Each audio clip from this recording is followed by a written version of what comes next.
Monterey, Carmel, and sports cars. The perfect marriage of beauty and the beasts. It's a spectacular setting for some California dreaming in the IMSA WeatherTech SportsCar Championship next. After the season opened with the 2 longest races of the year in Florida, the IMSA WeatherTech SportsCar Championship is now sprinting up the California coast. Our last race, the Roar by the Shore on the historic streets of Long Beach, saw brothers Ricky and Jordan Taylor in their Corvette DP hold off the 2 Action Express entries and earn their first win of the season. In GTLM, Corvette was going for the 100th win and 3rd in a row until things got heated. Oh, gets turned. There goes Unbelievable. Tandy. Now we head north to legendary Mazda Raceway Laguna Seca, one of the world's truly great tracks with its iconic and often too inviting corkscrew. And it's also a venue where we've seen Porsche and Corvette tempers flare before. What will happen today? Find out right now as we're ready for sports car racing on FS1.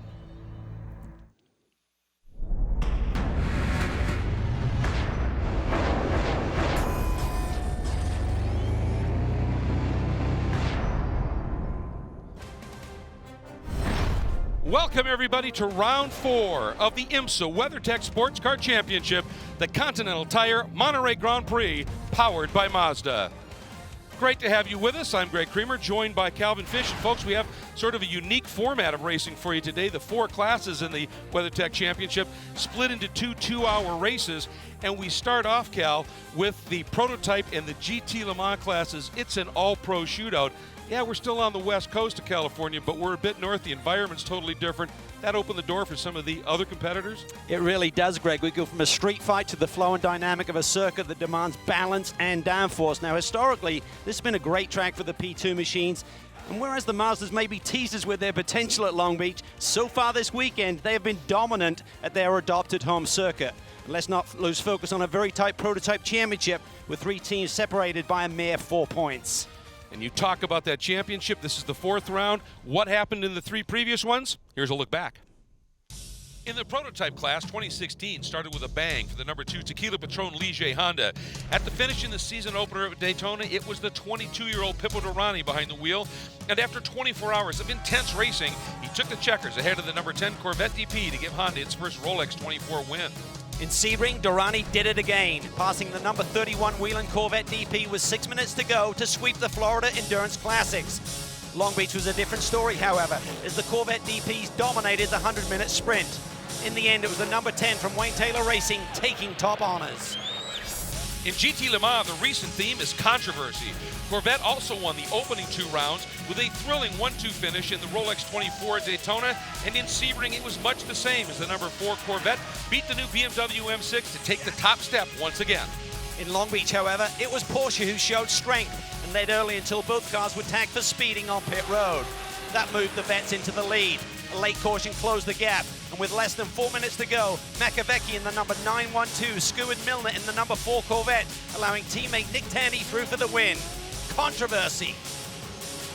Now you have to wonder if that one's done yet. We're going to step away for a moment, but when we come back, we'll hear from our pit reporters and a couple of key players, and we'll have the green flag. Surf's up.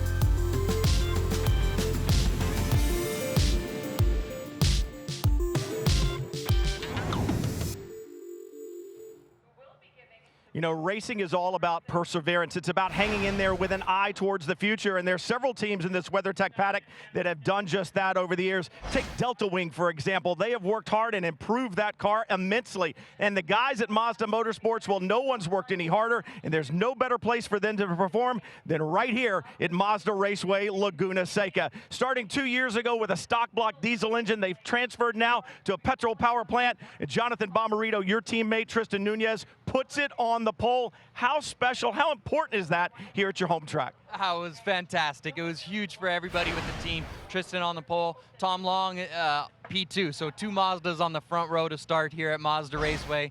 Huge for the team, for Mazda. Like you said, I mean, these guys work so hard. I'm honored to be here to see what we can do. And a pole is special, but how special would a victory be here?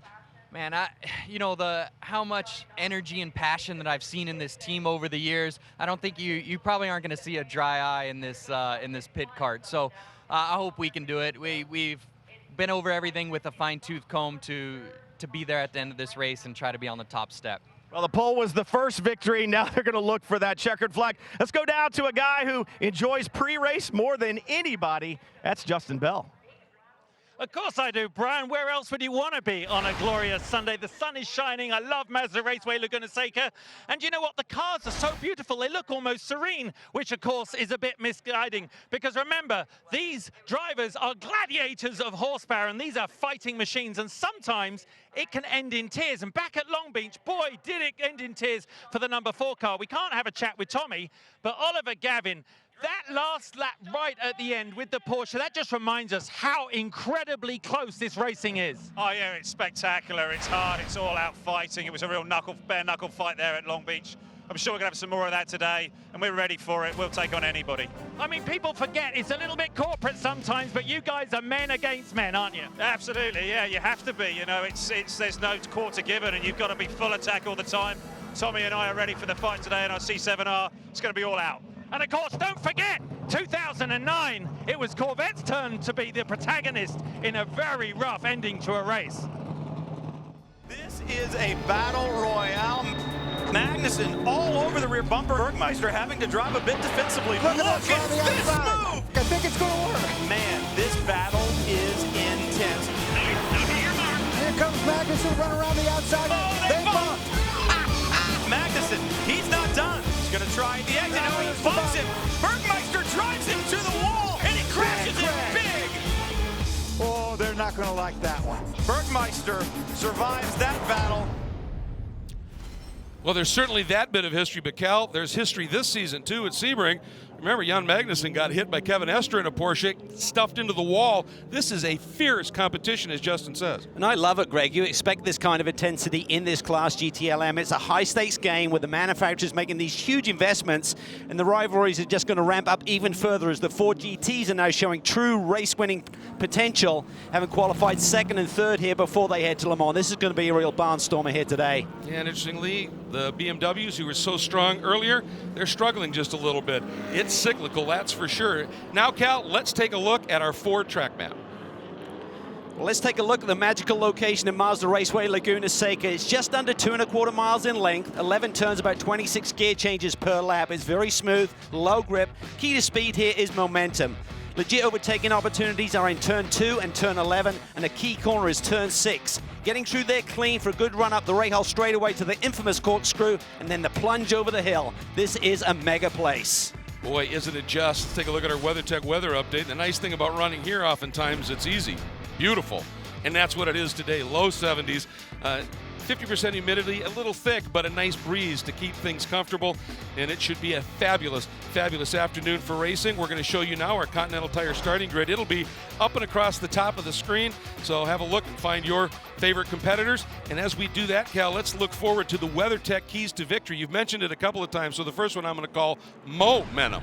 Exactly. That's what the P2 cars need, and that's what they had to get that front row starting spots here today. And they're going to be helped today. It's only a 2-class race. Don't be foolish. It's a one-stopper potential, particularly for GTLM cars. And eye on the prize. Think about that prototype championship. 3 teams separated by a mere 4 points. Dane Cameron's scenario, he qualified 3rd. Does he go after those Mazdas in the early laps, or does he just think about the guys he's fighting in the championship right now that sit behind him on the grid? Well, if he has a chance to do something, Cal, what is it? How can he go about that? Well, with the Daytona prototype, it's over 300 pounds heavier than the P2 machine. So that means that the tire's going to come to life a little bit quicker. So if he has the opportunity, he may try and make some moves in these opening laps here. And interestingly, it was Oz Negri in the Mike Shake Racing number 60 that topped the morning warm-up. So they, who have been struggling just a little bit, may have found a bit of pace as well. And we are about to start the second of the 2 pace laps at Cal. I kind of alluded to it. We're seeing the BMWs there. They've been struggling here this weekend after being fast in the previous races. Well, they've been fast this year. They finished 1-2, admittedly, with a different car here last year. But there's a new Michelin tire, the tire they're going to run at Le Mans. And it's really affecting the different manufacturers in different races, pros and cons. BMW, Porsche, they really seem to be struggling. The 2 Porsches and the number 100 BMW have actually done a tire change after qualifying because they qualified so poorly. I know the BMW situation, they've gone to a different compound. Not sure about Porsche. Maybe they just wanted fresh rubber to start this race on, but they are definitely struggling here this weekend. Meanwhile, and you talked about it just a little bit ago, the Ford GTs, we've seen pace from them, particularly at Daytona, developmental problems, but here they are just flat out fast. Is that experience with the new Le Mans tire that they're running here? Well, I think it suits their car very well. Talking to some of the drivers over the course of this weekend, they said, yeah, the car has come alive a little bit. A lot of people have talked about this balance of performance in terms of not wanting to get the car kind of handicapped before they head to Le Mans for the big race. And the boys have been pushing really hard. They said at Long Beach, that's basically all we had. They couldn't get on the podium here, but this racetrack, it's a lot smoother. It suits that platform. The tire is working, and you're just talking a few tenths that will take you from the back of this GTLM field to the front. And you talked about it. This track is a momentum track, but it doesn't have big top end where horsepower is everything. On the pole in GT Le Mans, a sterling lap from Dan Serra in the Scuderia Corsa Ferrari 488. Yeah, and they're just doing a limited program. They're doing the North American Endurance Championship plus the California race. They've got a huge group of their clients here this weekend. Giacomo Mattioli is really excited about Daniel Serra putting this car on the pole. The 32-year-old Brazilian, he's got great heritage. His dad I knew from a long time ago, Chico Serra, did some Formula One races, 3-time Brazilian stock car champion. He's got good bloodlines there behind the wheel of that red Ferrari that will lead this field to green. Boy, he showed it with a superb lap. Meanwhile, pace car is in. And here comes our prototype field once again. Tristan Nunez to the inside, the right of your screen. An amazing lap in qualifying. And on his shoulder, his teammate, Tom Long in the number 70. But now it is time to get serious. 2 hours of racing, and we are green. And immediately Nunez drops the hammer, and Cameron trying to keep Taylor at bay, and it looks like he may have done it, but a great move there as well by Fittipaldi. Yeah, Fittipaldi, a great start. He goes to the outside of his teammate, the Action Express car, side by side. Meanwhile, GT Le Mans starts. Serra leads them up in the Ferrari as the green flies. Watch them down into the Andretti hairpin, and a big move by the Corvette. Wow, Tommy Milner is on form this year. Look at that power move to the outside. He's got by 1 Ford. Can he make it 2? Briscoe and he go side by side. No, Briscoe actually drops a wheel. Didn't hurt him too much. Dirk Mueller coming back. He tucks back inside of that Corvette. So Milner's struggling for grip there after being pushed wide. Mueller takes advantage. Oh, and a big hit. The Porsche down to the inside and got into the side of the 25 BMW, Cal. The 25 car's had a strong start to this year. The 100 car can't seem to catch a break, but look at that, the Porsches and the BMWs battling out at the back of this GTLM field. Another one runs wide. That was the 912 shoving the team car, the 911, off the outside. That's Tandy. He's not going to like this. They were teammates at Le Mans last year, winning overall. They're going at it hard in the opening stages of this race. Oh, and here comes, this is Vilander in the Risi Ferrari attacking on the number 4. May have been just a touch there, but not much. That was close. That was really close. Aggressive move, but he gave him some racing room. Great job by Tommy Milner. Yeah, I wonder if the 912 said, you know what, I moved him out of the way for you at Long Beach, now I'm going to move you out of the way. We need points too.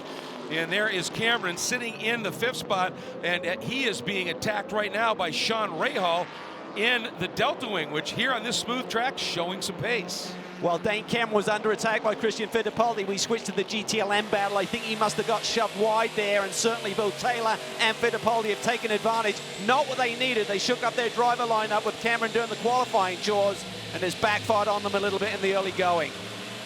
Riding on board here with the number 4.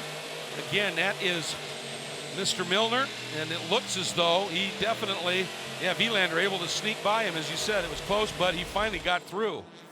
Let's take a look here. Big dive down. We said it's one of the legitimate overtaking opportunities. He gives him no room. And our championship leader goes for a ride there. Well, we talked about it. This is aggressive racing. The pressure in this class is just immense. Look at that. The BMW's pushing hard there. That's Dirk Werner all over the curbs there as he climbs the hill. That very important corner, turn 6. Milner now able to stabilize things just a little bit. Sitting in that 5th spot in class, teammate Magnussen behind him. Then it's Bamber, and then the 25 BMW of Dirk Werner. Things settling down here a little bit. Serra continues to lead in that pole-winning Ferrari, but he's now going to feel the heat from Briscoe. Dirk Mueller, the Ford's looking really strong. That battle at the back, that was intense.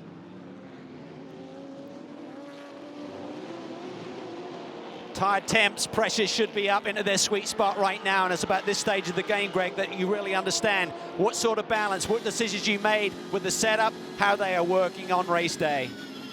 I think a lot of eyes are on the BMW here. Again, it doesn't run at Le Mans. This car doesn't run in GTE at all, so they're the ones who have been struggling mightily with that tire. You said they've looked at different compounds, see what they've settled on. Yeah, and you think about it, it's Lucas Luhr at the back of this GTLM field. How many times he won here? 7 times. He knows this racetrack so well, has had so much success. But again, it's just really showcasing how competitive this class is right now. If you're a little bit off, the other guys will take advantage. Well, Cal, some argy-bargy on the opening lap here. Now watch this, the Porsche, right? Coming out of turn 3. Oh yeah, he just went over on him. That was definitely a little bit of an aggressive move there by Earl Bamber. Here it is from another angle. Looks a little bit more intense here. Yeah, he just went over. He's on a very shallow line into that corner. He tried to make room, but you can't just run into someone who's there. He just clouded Dirk Werner. And he really wasn't done because Tandy got that run and was on the outside exiting 5, and he ushered him off the track as well. So pretty intense stuff, but that is exactly what we were anticipating here. Up front, it continues to be the Scuderia Corsa Ferrari of Serra in GT Le Mans. In prototype, the 2 Mazdas at Mazda Raceway Laguna Seca. The pits are smiling.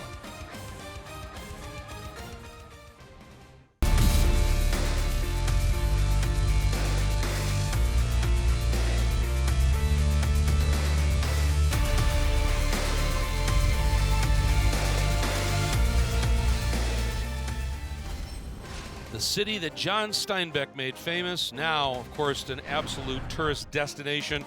Monterey, California. Welcome back, everybody. And we are watching there the number 4. That's the points-leading Corvette in GT Le Mans of Tommy Milner.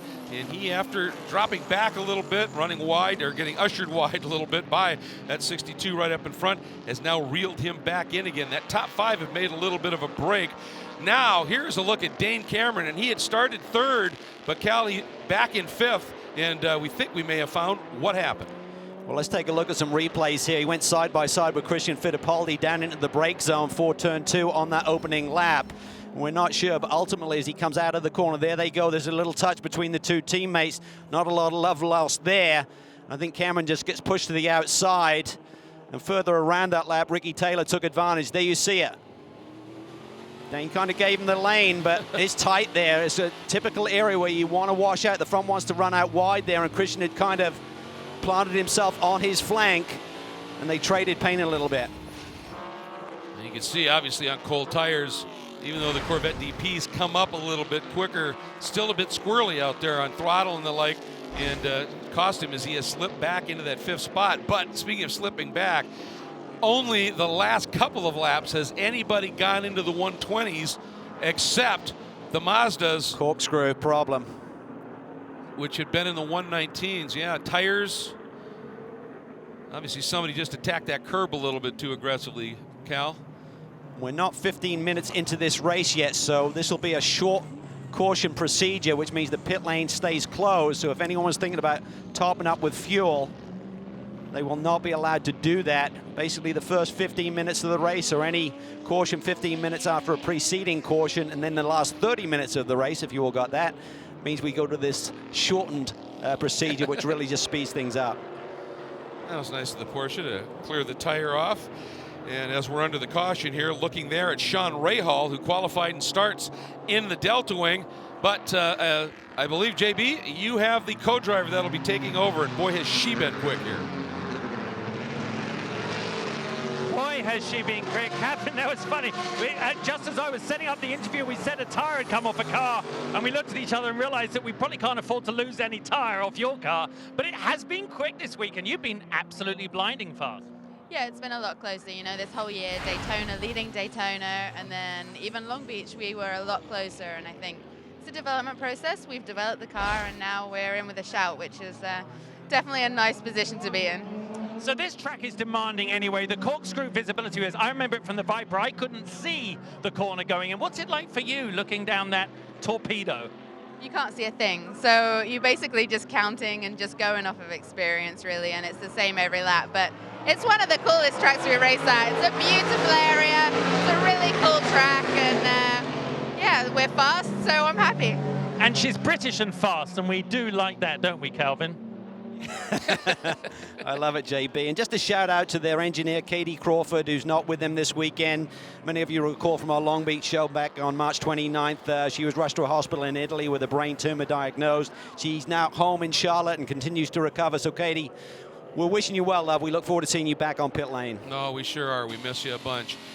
So we're going to step away for just a moment while we're under caution. Again, Nunez, Long, Fittipaldi, your top 3 overall in the prototype. Sarah in the Ferrari, and then the 2 Ford GTs. Quick.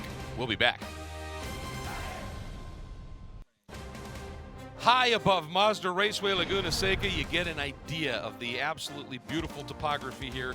And we are just about to go back to green. The field going through that iconic corkscrew 10-story drop from the apex down to the bottom. It is a spectacular piece of real estate, and we're about ready to go back to green. And Cal, on the one hand, obviously for Fittipaldi, Taylor, Cameron, all those guys, that 10-plus second margin the Mazdas had already made up has been cut back. You'd think, well, for Dial, that's great for them, but he needed this caution to have it at 16 minutes because with it being inside 15, no waiver out. Yeah, they missed the grid cutoff, so they had to start from pit lane. There's an automatic then further rule that means you've got to drive down pit lane so you don't get a fuel advantage. So they're at the back of the whole field, and he's got to fight his way through this GTLM pack. So really going to be a long day for those guys. Well, and that battle's going to start now for him to fight through as we are back to green here at Mazda Raceway Laguna Seca. Watch the Delta Wing. Yep.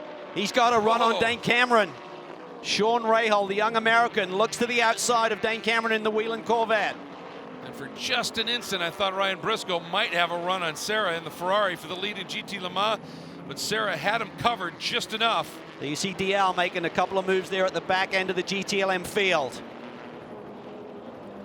Ricky Taylor, a good run through 4, trying to put some pressure on Christian Fittipaldi. And let's not forget the championship scenario.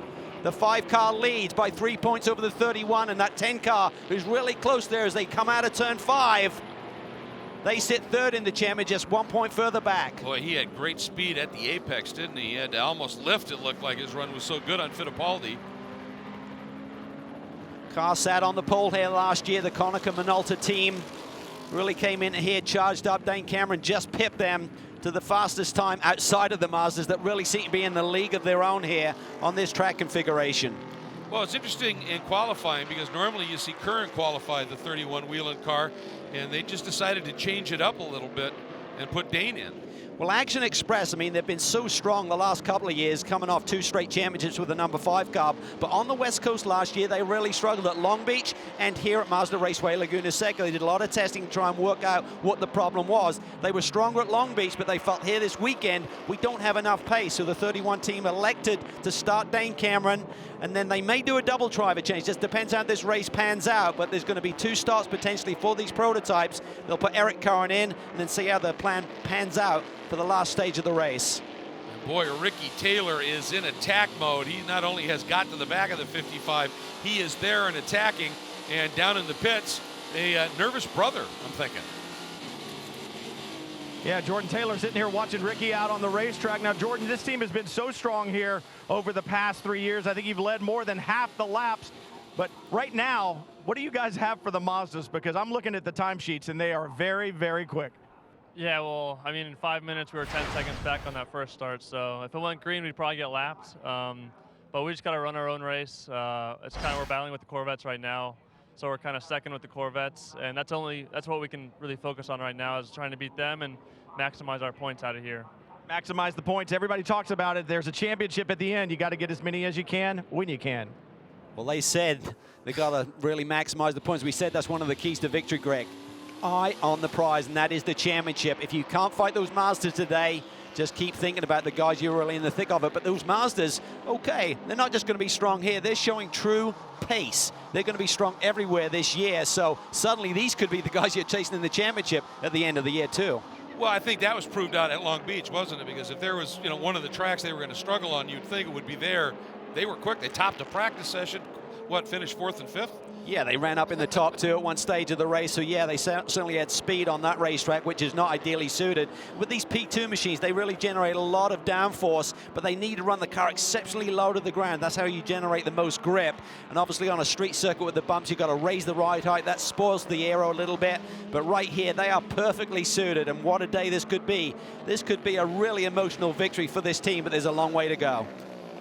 And do remember that when Nunez comes in for the driver change, we heard from Jonathan Bomarito up at the top. I don't think anybody knows this track better than J-Bomb. Graduated from Palma High School in Salinas and really started everything in his racing career right here. Yeah, he's going to be really, really quick. So they've just got to execute. And the one thing they've really been focused on, a couple of tough years where they really tried to prove that Sky Active diesel. It was a great program, but didn't have the pace to go for victory. They've really refined and ticked all of the boxes, the pit stops, the execution of all of their protocols. They've really refined. This is a well-oiled machine with the Speed Source group there, led by Sylvain Tremblay. Don't expect them to stumble here today. They are a solid group, and they have pace now. And there's a look at the GT Le Mans class with a fast approaching Ryan Dial onto the back of the Risi Ferrari of Tony Vilander. There he's going to go through, and that will get him through now. And he only has to get by Sarah, and then should there be another caution, he would be right back up where he wants to be at this point. Early in the race, Cal, in GT Le Mans, I mean, this is only a 2-hour race. You don't want to get that split for too long, obviously. No, you really don't. And for Ryan Dial, he needs to clear that GTLM field, which he's just got one car to do, the pole-sitting Ferrari. And then he ideally needs another caution, then he'd be back in the game. But they have been struggling for pace here. This is the defending race champions. They won here last year with Richard Westbrook and Michael Valiente. They also won back in 2012 with Westy and Garcia. They seem to have a setup for this racetrack, but this weekend it just has not been working.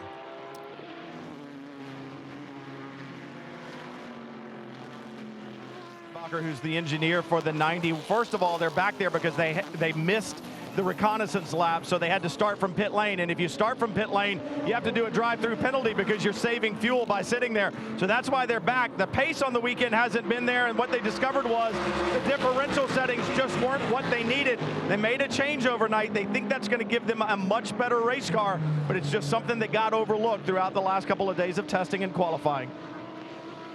Well, it's going to be interesting to see now that he's cleared those GT Le Mans cars, Cal, what kind of speed everybody else in the non-Mazda class are running in the low 121s right now.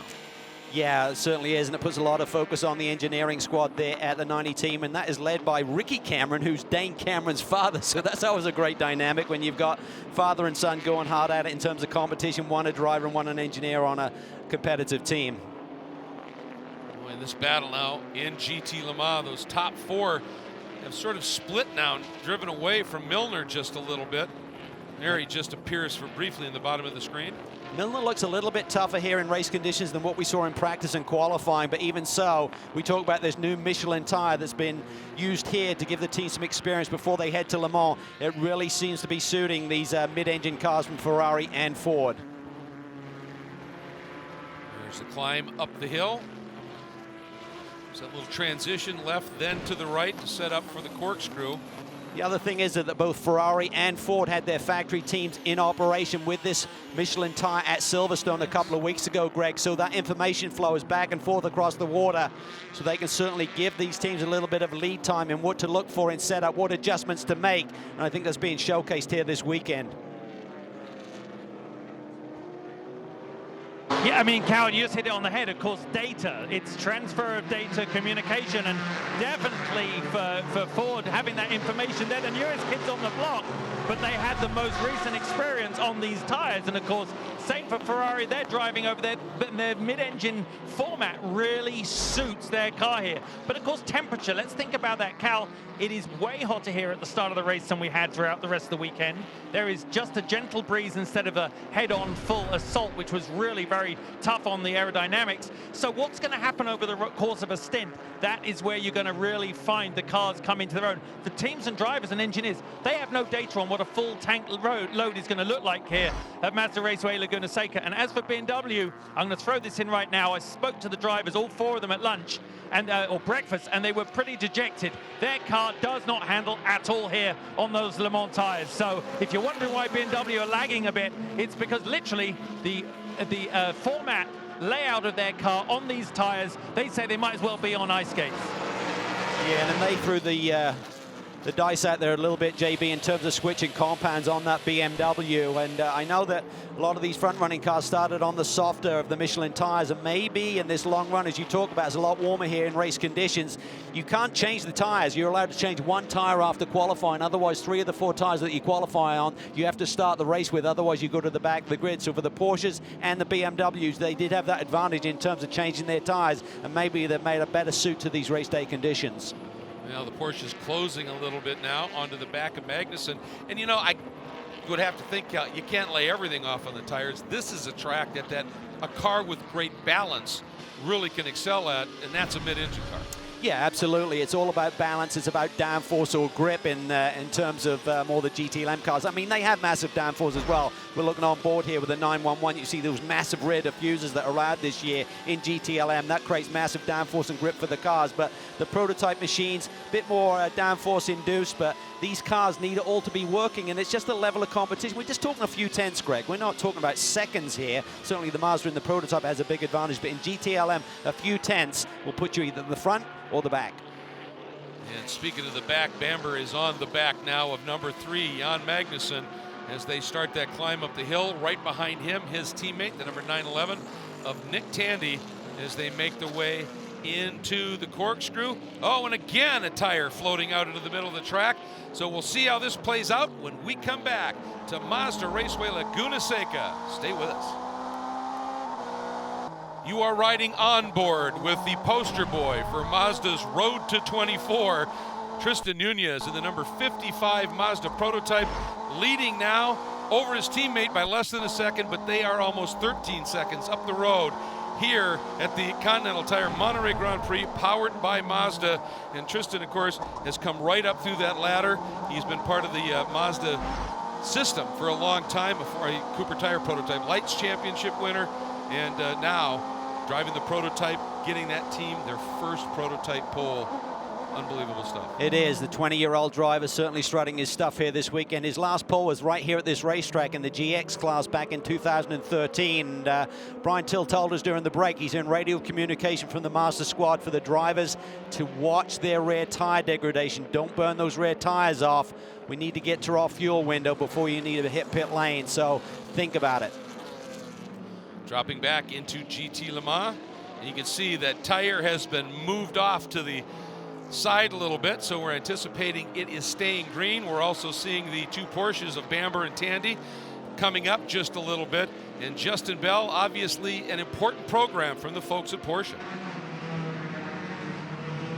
An important program, but firstly a big welcome to Klaus Zellmer for being here as a new president and CEO of Porsche, relatively new, and welcome to Mazda Raceway Laguna Seca, where of course a big track for Porsche. Oh, absolutely. Thanks for welcoming me. It's a great pleasure to be here. This is where action takes place, especially for our brand. Motorsport is in our DNA, and I'm really impressed. And I was here for Rennsport. Of course, you came on board just after Rennsport. I'm sorry you have to wait a few more years to sit till you see it. It was the best car gathering, regardless of brand, I've ever been to. Why does Porsche connect with their fans so much? Well, I think it's got something to do with engaging the fans. Also in the past, I think where the brand originates in motorsport, that people who have fuel in their blood, they are being infected with that virus, with that Porsche virus. And yes, Rennsport, everybody tells me about it, and I really missed something. You missed it, but if drivers can't you know, can't get the chance to race, as most people can't, thanks to the Porsche driving experience just down the road, relatively. We're excited for that to open. That's a big move. Yeah, so I was just down there the other day. They are on budget, on plan, time plan, so it looks all really good for grand opening in the fall. Well, Porsche, all the way to the senior management, is about passion for the brand. Welcome to the racetrack, and good luck over the rest of the season. Brian? Think about passion. Nobody has any more passion than Bill Auberland down here at BMW. And Bill, you second in the championship right now, but when you came here, you got thrown a bit of a curveball. What are you guys doing to try to adapt to this new tire you've got? It's tough. I think we've done all we can engineering-wise. These guys have worked tirelessly through the night to try to find the magic combination, and it's about strategy now. Try to get off those tires we were on, which was a certain compound. We've now switched to another one, and we're going to get out of sync with everybody else and see if we can kind of strategize our way to the front. You know, it's really easy to get kind of down and long in the mouth or whatever you want to say, but let's keep things in perspective. I'm driving an amazing BMW M6 GTLM in Laguna Seca. It's a beautiful day. We're still second in the championship now. I see a lot of guys ahead of us. We'll figure it out. These guys are very smart. And between Ray Hall, Letterman, Lanigan, she's a sponsor, and Michelin, we will find a way. And we got a lot of races to get it back to the front. I was going to ask him if they changed compound, but I didn't think he would tell me. But he volunteered it on his own. Well, he offered up they changed compounds, but he was pretty tight-lipped on from what to what. That's pretty smart. And, folks, that happened while we were in break, if you're wondering when that stop occurred. And quickly, Cal, it was interesting to me, Justin's interview on the Porsche and the Rennsport. Another thing you can do with Rennsport is when you've got two factory drivers that have never run at a track, and Rennsport's there, you bring them in and let them lap. Those are the only laps that Bamber and Makoviecki have had at this place. I know, and they're valuable laps because track time, with the classes being split this weekend, they did separate practice and qualifying sessions as well. Qualifying they always do separately, but it certainly minimized the track time a little bit, so that was a big aid for those guys in there. Oh, there's a battle there between the Vet and the Porsche once again, and the other Porsche comes back at the number 3 as well. Oh, Taylor's off. Taylor loses it down in turn 10. I'm not sure if there's other traffic involved. Well, currently third in the championship. I think he's stuck. He's high-sided. He's got the gravel spinning. Boy, what happened there? Yeah. Full course, and now there is. Oh, boy. Christian Fittipaldi. The points leader. Yeah, Fittipaldi was running ahead of Ricky Taylor, so maybe Ricky saw an opening and went for it down to the inside. This is incredible, and it's probably going to be tough for those cars to get out of there before they get a lap down, even with the help of a wrecker or some corner workers getting to them. They will probably go down a lap. Well, and that gravel trap there, because of the speeds coming down the hill, is very deep and long, Cal. And so I think you're absolutely right. You can see the consternation on Wayne Taylor's face. And this is the caution, and now this is also the caution that Dial needed. He had just, let's take a look at what happened. It's down in turn 10. Kind of a weird little corner. You kind of get in there into the apex. Let's take a look. Oh, Ricky Taylor has got by Christian Fittipaldi, and Christian just kind of sticks it back down there. That's just a little bit aggressive from this angle, Greg, on Christian's behalf. I'm not sure if he had just literally lost that position to Ricky and tries to fight back, and he just turns him. You know what it looked like to me, Cal, was that when Christian stayed way down to the inside. It was dirty. It was dirt, yeah. Yeah, you could see you're not going to have the grip, but here we go. So Christian's got it. Let's see what happens in turn 9.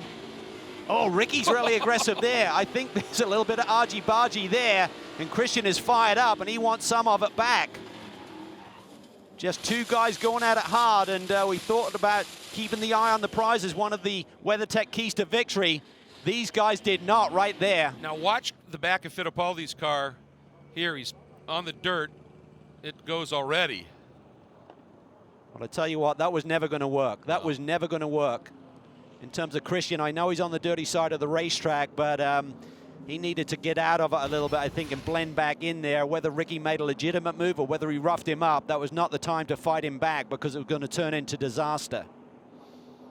Boy, that was a sweet move by Ricky down to the inside. He has been spectacular in the opening laps of races. Well, always, but particularly Look, they're this down a lap, season. Greg, so yeah, this is really going to make this a long day for these guys. And And now this is what we were looking at right before that happened. This is old Bamba.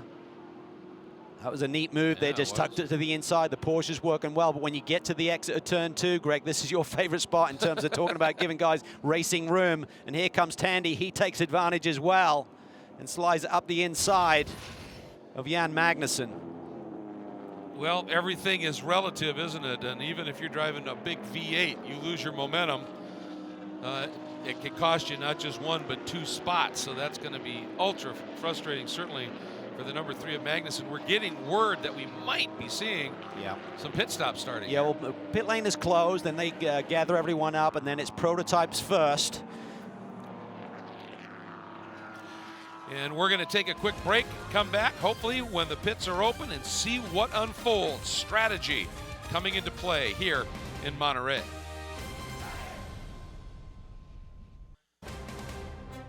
Cleanup continues here at turn 10 at Mazda Raceway Laguna Seca for the Continental Tire Monterey Grand Prix powered by Mazda. Ricky Taylor and the Konica Minolta Corvette DP has continued. They finally have been able to get the number 5 car out, and pits are open and leaders coming in, Cal. Yeah, this is going to be critical here. Everyone coming in together. Can someone get the jump on them? JB. Wow, yeah, tell you what, close action down here. The 70 had to go around the outside of the 55 to take his rightful place in the pit box and almost took the front off the car. This, remember, for Mazda is uncharted territory. The competition in the pit lane, driver changes, everything is hot right now. Okay, Brian, what's going on your end? Cameron behind the wheel of the 31. These guys. Well, the pit stop complete for Dane Cameron, but Cal, you could clearly see a big issue refueling for our race leader. That was huge, and just as I was saying that this team is a well-oiled machine, it all goes wrong for the refueler there. He could not plug in, he could not get connected. And the 31 car, we're going to have to wait and see for timing and scoring to cycle to see if they did that driver change. I would have to believe that Eric Cohn would have jumped in that machine, but here we see the 55 car who had led from the beginning, still on pit lane, and the 70 car, as you can see from the LED display, now 5th in class.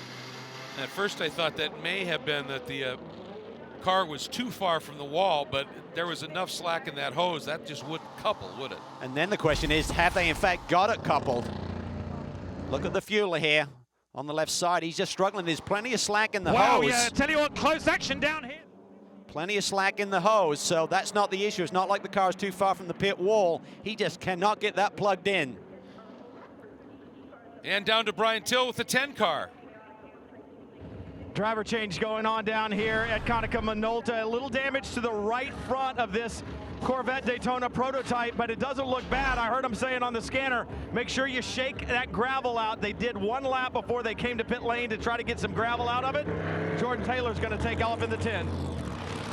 Yeah, hopefully that water we're seeing displayed on pit road there is just from the overflow and nothing got punctured, Greg. Yeah, that's exactly what I was thinking. It was. Oh, look at this. There's damage to Christian's car, I think.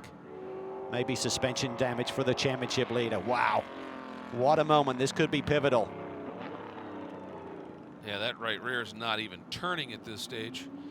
Taylor now down, I think he'll be down at least 2 laps, Cal. I wonder whether he broke a half shaft or something when he was spinning the wheels in the gravel, Greg, when he's trying to get out of there, because it looks like he's got no drive to the right rear at least.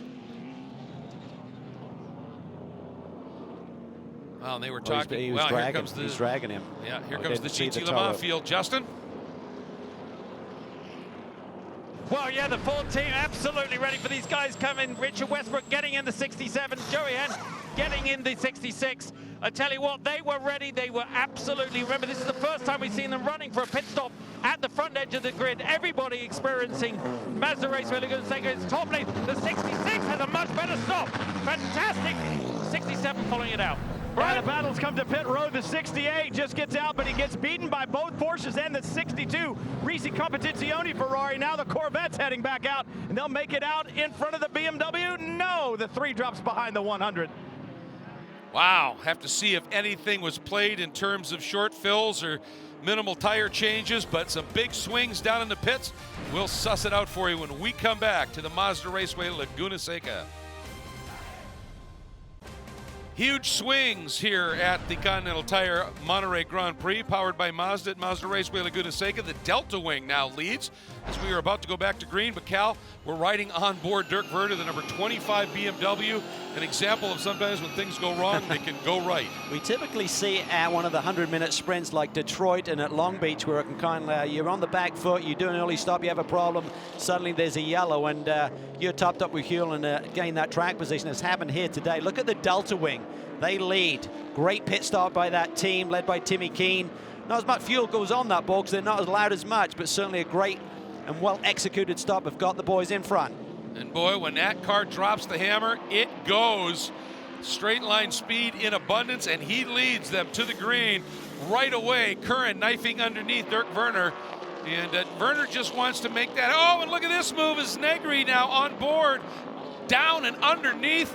Wow. And Curran, and that car was the one that topped the warm-up, Cal. That is incredible stuff. They've done their driver change. Great job by John Pugh in his opening stint keeping it together. But Oz Negri, 300 pounds lighter, he took advantage there, straight down to the inside into turn 2, the Andretti hairpin. And a huge concern as we're on board with the 60 for the 55. Did they get all the fuel in that car? Yeah, that's going to be a big concern. As much as he was struggling with it, the refueler, that could be a big concern for Sylvain Tremblay and the whole Speed Source crew. And Oz now wants by that Delta Wing in a hurry because after awesome speed. He's got a run on him. Sean Rahal is going to have to close the door here a little bit, otherwise the lead is going to change. How unique is that Delta Wing? Literally half the weight of the Daytona prototypes. But boy, does that whistle down the straightaways. The low drag configuration of that is literally like an arrow. Half the horsepower, half everything pretty much. And a lot less fuel going on board. And oh, Negri to the inside. Takes the lead down into turn 11. Almost looked like he may have sold him a little dummy there, and it worked. Now the question is, can Curran get through and stay with Oz? And remember, like those Mazdas, this is a P2 derived car. Great aero, great momentum, and this is the track that it should shine on. Look at Curran. Yeah. Curran's got some speed here. The Wheeler machine has come to life. See if Curran can get through on the Delta Wing. Can he get to Negri? Hasn't been able to get through just yet. Awesome stuff here. Things settling down. Negri taking advantage. He has taken off. Curran has to get by that Delta Wing as soon as he can. All right, well, trying to see it. Curran now, he wanted to do it. The problem is here comes Dial right up as well. Goossens. Mark Goossens now behind the wheel of the defending race championship car. Race champion car, should I say. Look at the Mazdas. They're in the dirt looking for a way by. This is hairy stuff right now. One of the Mazdas clears the 90. That's the 55. J-Bomb is back at it and on board now.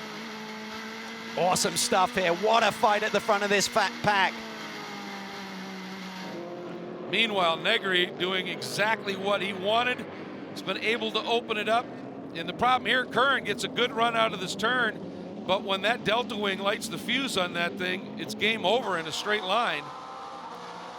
So as we continue to follow this, certainly, we want to get down to Brian Till in the pits with, I'm sure, a dejected Ricky Taylor. Yeah, we talked to Jordan Taylor a bit earlier, and Ricky now out of the number 10 car. Obviously, this racetrack is hard to pass on. You made a spectacular move. What did the rest of it look like from your seat? Well, you don't get many opportunities to pass, so I saw an opening. He had a bad run coming out of the corkscrew, so I just knew if I get door-to-door with him into 9, if there's contact, nobody's going to be out of the race.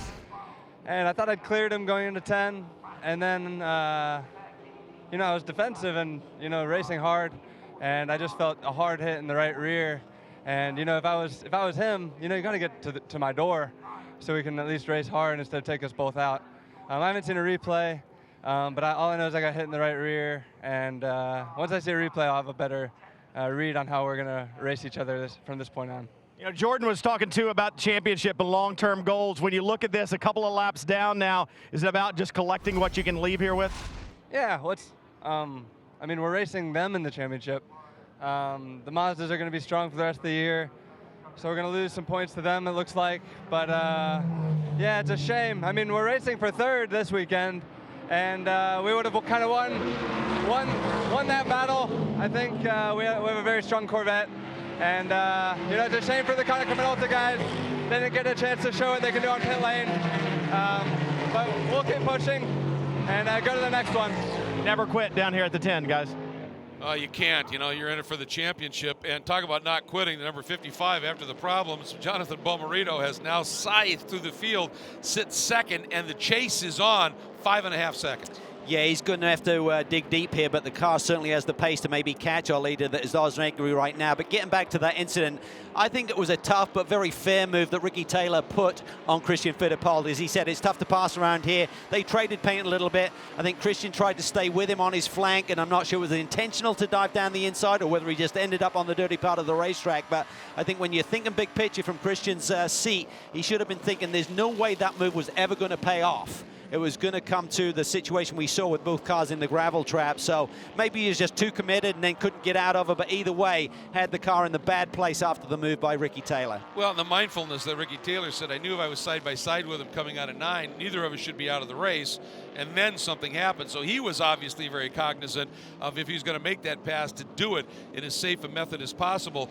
And we've been watching the progress Bomarito was put in that 55 car. Well, it was Nunez who put it on pole and had that great opening run, but then problems in the pits. JB? Well, first of all, Tristan, everybody in South Florida waited a long time to have this interview with you, bringing the car in the lead in an IMSA race. Well done. That must have felt fantastic for you after being a part of this program for so long. Yeah, it's definitely a huge boost in our ego. Being up there, qualifying on pole, both cars leading in 1-2 until we came for the first pit stop. We had a little issue there, getting the fuel probe in there, but it doesn't seem like it's stopping Jonathan out there right now. He's on a tear, so you know, we're all really excited. Doesn't matter. We're not going to get our spirits down because of that pit stop. We're going to keep going. We got a heck of a car under us, a lot of pace, so just got to keep looking forward. Did you get all the fuel in? That's Calvin speculating that. I think we made sure we got all the fuel in. If we were going to be slow, might as well get all the fuel in. So I think we did manage to get all the fuel. And of course, we could see the rear of your car especially starting to get pretty loose in those last 10 laps. That is the trouble. Full fuel load runs here in this temperature. It's a first time for everybody this weekend. Yeah, absolutely. And yeah, this track in particular, the temperature changes the car unbelievably. So you can see the rear end stepping out a little bit, but you had to manage it. So the car's fantastic. We got a great race car. Just got to look forward and look for the end of the race. And isn't this great, guys? We legitimately can talk to Mazda and their drivers about being in the front of the track here at Mazda Raceway Laguna Seca. Good stuff. Well, we say a big thanks to Justin and Tristan for our Mazda mid-race report. And boy, he's not kidding about Bomarito. Although, Cal, in that last lap, Negri and Bomarito running virtually identical times. Yeah, don't count out Mike Schenk Racing right now. Oz Negri has shown tremendous pace. Maybe a tick off of the Masters all weekend long, but right there nipping at their heels. So maybe this is the day they come so close, Greg, in terms of that car. Led a ton of laps at Daytona before they had an engine issue. Had the pole at Sebring. Maybe this is the day for the 60 machine to get that victory. Yeah, Oz mentioned that during that, when he had the problem at Daytona, he said it was the first time in years I actually started talking to myself in the car, going, no, no, no. He said, because I knew we had a car that could have won that. And boy, they sure seem to have a quick one here as well, as we look at Jonathan Bomarito at home here at Mazda Raceway. Yeah, he's looking smooth, but here's the front of the GTLM field, and boy, oh boy, they made that pit stop. We spoke to Bill Aublin saying we had to get off of those tires, and it has paid dividends because when the pit lane closed, they were able to stay out as everyone then hit pit lane. It has put them to the front of this field, but now he's going to feel the heat from the Italian ace, Giancarlo Fisichella, the former Formula One Ferrari driver. Now a Ferrari, oh, the 70's off. Drama here for Joel Miller in the second of the Mazdas. Looks like he just pulled it off. Yeah, it does. No incident. It's on the climb up. That's exit of 6, isn't it? Yep. It's off to the left. For a minute when we were on board, it sounded like you could hear him trying to get it to restart. Not sure if he's trying to recycle electronics to see if he can get some life back in there or whether it's a drivetrain issue, but wow, well then that throws the question mark up about the sister car as well. Whenever you've got a two-car team and one of the cars hits problems. And getting back to this here in the GT Le Mans with Werner in the IHG Rewards Club car as we go full course caution full course caution. Wow, and this is going to be interesting because there's just over an hour to go, but because we've had a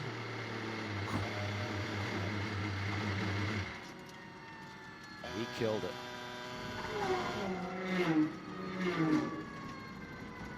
Well, this is the first glitch they've had this weekend, top every session. Yep.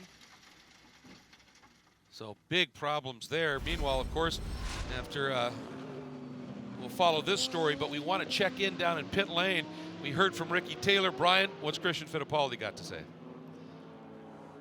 Well, yeah, we just saw the problems for the 70 out on the racetrack, but earlier we saw the problems, Christian, between you and Ricky Taylor. Obviously, this racetrack is hard to pass on. Kind of have to get what you can get when you can. Is that kind of what happened up there? You just got in the dirt, or how did you see it? No, pretty much. You can get what you can get, and you need to try to give each other room, and maybe it didn't work for both of us over there, and we had an unfortunate day, me and him, and what can I say? I feel really bad for the Action Express guys. They really did an awesome job. We had a good start of the race. The car was hard to drive, but it was hanging in there, and we needed to collect the points. But unfortunately, it didn't go this way, and hopefully we'll turn the page, go on to Detroit, and Mustang sampling Chevy car is going to be running up there in Detroit. Well, I think it shows just how competitive this series is, guys. You've got to get everything you can whenever you can, and you just had two racers out there fighting for the same piece of real estate. And listening to that response from Christian, I would have to say that he'd love it to do it over again. I think he kind of forced the issue there a little bit and wished he hadn't got himself in that position, because I think if he felt that he was aggrieved by Ricky Taylor's move, he would have been a bit more vociferous in his response right now. Yeah, he's generally soft-spoken, but not that soft-spoken after something like this. So, yeah, I think he realizes his culpability there. While we're under caution, we're going to step away. We will be back to Monterey. The prototype in GTLM fields about to go back to green here at the Continental Tire Monterey Grand Prix, powered by Mazda. Green flag is out, and Oz Negri drops the hammer in the Mike Shank Racing Ligier Honda. And he had built up a pretty decent lead, and Bomarito Cal was not closing in that swiftly. Now with the caution, he's there. But Eric Kern has shown some speed. Look at this side by side, the two Corvettes for fourth. Although the number 10 is down a couple laps, of course. Yeah, 10 is down a few laps, so I think Goossens is just going to let him go. He doesn't want to fight for that right now. He's got to think big picture as well. So yes, Negri texted with Mike Shank this morning, and he said, you know, we're really been fighting getting front tire temperature on the 60 machine. We've been doing everything we can with the setup to get that. So look at these opening laps here. Certainly on the other restart, Oz Negri's car came to life very, very quickly and very effectively. And certainly this is going to be a great battle. It may come down to that final pit stop today in terms of who can execute the best. Again, 31 Curran sitting there. That Whelen Engineering Team Fox machine has shown some good speed before that caution. Yeah, Eric has really got the pedal down here this afternoon, doing a great job there in the 31 Whelen Corvette. And if things go the way they are right now, who knows? He and Dane Cameron could be the championship leaders at the end of the day with the problems for the 10 and the 5. Yeah, so now he wants to be fast but smart, doesn't he? Yeah, he's got to recognize the fact that those P2 machines are probably somewhat unbeatable here today unless strategy or a little bit of luck or some incident comes your way. So maximize your points. That's what it's all about in terms of the championship. And if Jordan gets a little aggressive, just let him through. Yeah, he's not in the picture right now, but, you know, Goossens very much is. So the 90 car, they've been tweaking on that all weekend long, struggling with grip. Ricky Cameron, the engineer there, and the whole squad led by Troy Fliss have really struggled with that car, and I think it'll be somewhat disappointing. But in race trim here today, they are much stronger. Had to start from pit lane, had to do a drive-through, so it's been a long haul, but fourth in the race right now. Oh, and the number 25 is in, and in break we were talking about the sequencing. I love it because they're in their fuel window now. They couldn't pit under caution because pit lane was closed with the short procedure. So right now they'll be good to go to the end. Bill Oberlin now behind the wheel. They had the lead of the race. They get a good clean pit stop, run good clean laps. Everyone else have to hit pit lane as well. So, and again, if they get a yellow, they're going to be back to the front immediately. So this is a great call. The Ray Hall boys always seem to be on top of the strategy. Boy, and Bill Oberlin has just been fast this season, no question about it. It'll be fun to watch this. And, of course, for our points leaders in the GT Le Mans category, Tommy Milner, who, speaking of fast, Brian Till, has been on form this year. You've got him in the pits. Well, I heard you talking on the radio earlier about drive off the corner. It wasn't ideal, but not being the conspiracy theorist, but how much white paint's going to be on the yellow cars and how much yellow paint's going to be on those white cars at the end of this? Looks like there's a little argy-bargy, as Calvin would say, going on out there in GTLM. Well, it's always close in our class, for sure. Hopefully there's no paint. There's already some red paint on there, but that was fairly fair. It's racing. You're going to have some contact every now and then. The Ferrari there, now I had a little run there at the start, which was good racing. I had to run wide in the last corner. He could have given me a bit more room, but I can't fault him for that. But like I said, hopefully no more paint shared, but if we have to, we will. And the new Michelin tire, how's that working out for you guys? I know it's probably not ideally suited for this racetrack, but everybody's got it. Yeah, exactly. I mean, it seemed, obviously looking at practice, it seemed like that the long run stuff was going to be super important, and we focused on that. Car was pretty good.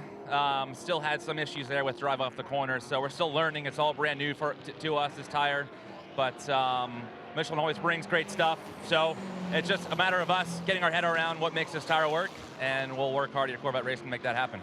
They will indeed work hard to make it happen. And it's like you said earlier, Calvin, Ford obviously had a chance to run on that tire, as did the Ferrari guys. And speaking of Ferrari, 68 was just in.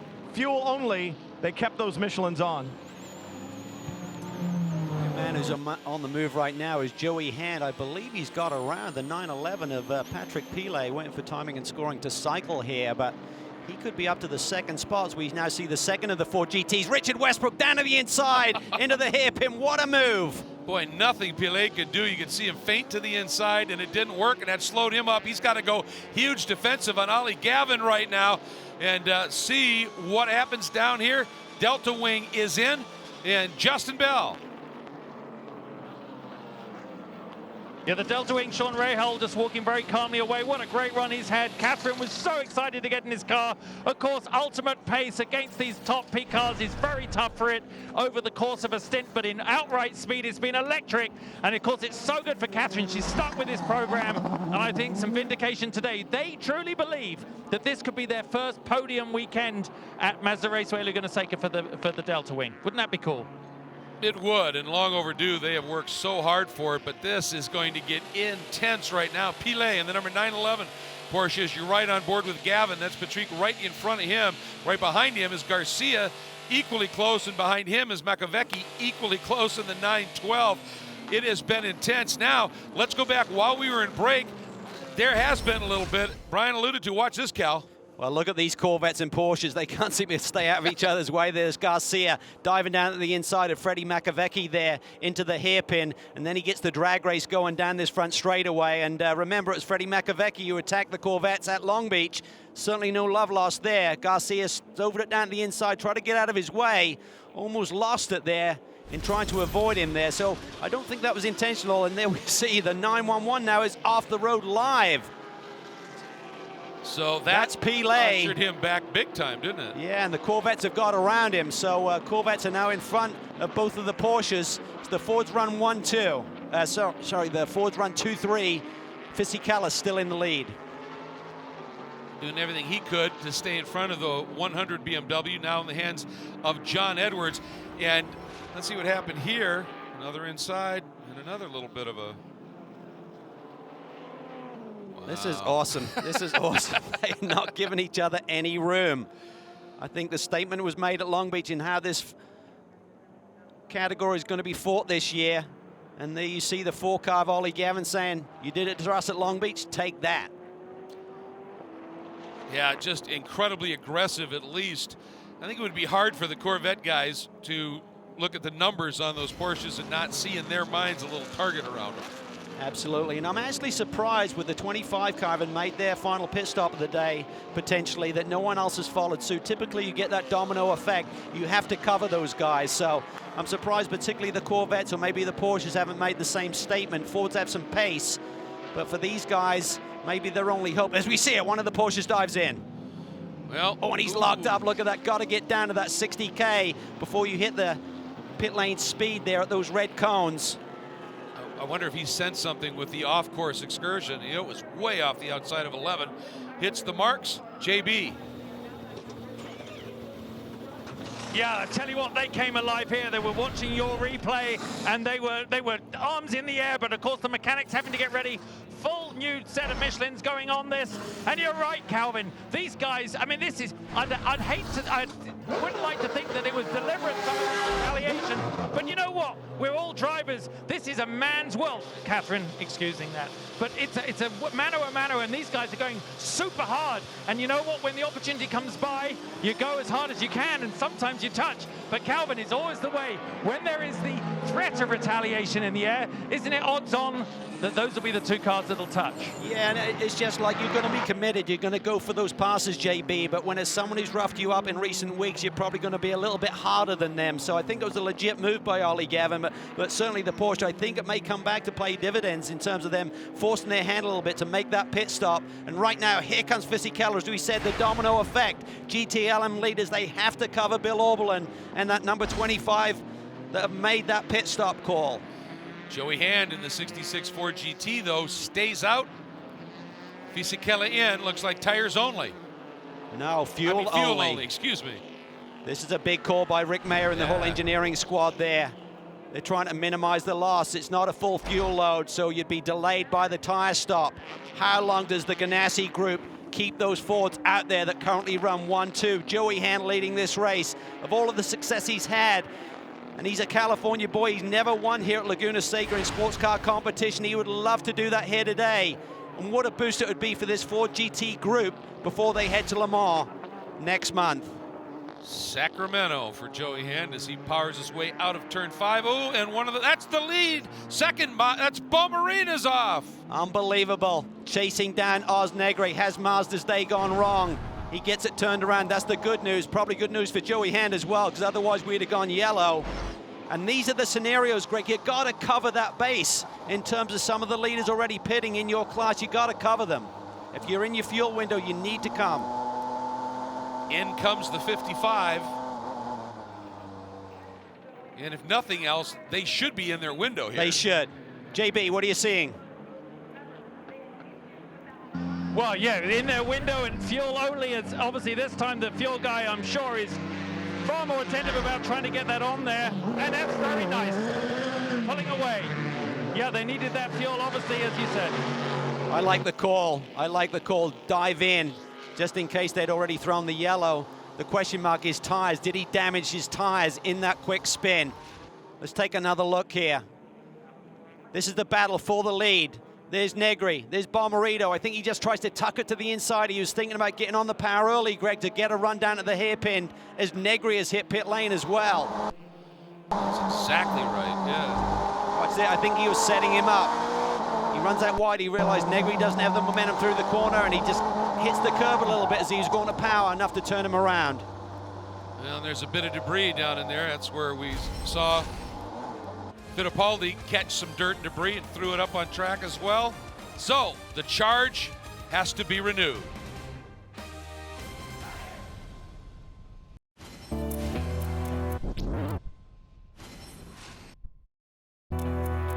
We all remember our first car. Some were fast and some were cool. Colin, I think yours was in the cool category. Yeah, it was. I got a 1972 Volkswagen Beetle that I've restored, my family restored with me, and really fun project, but not exactly super fast, but definitely cool.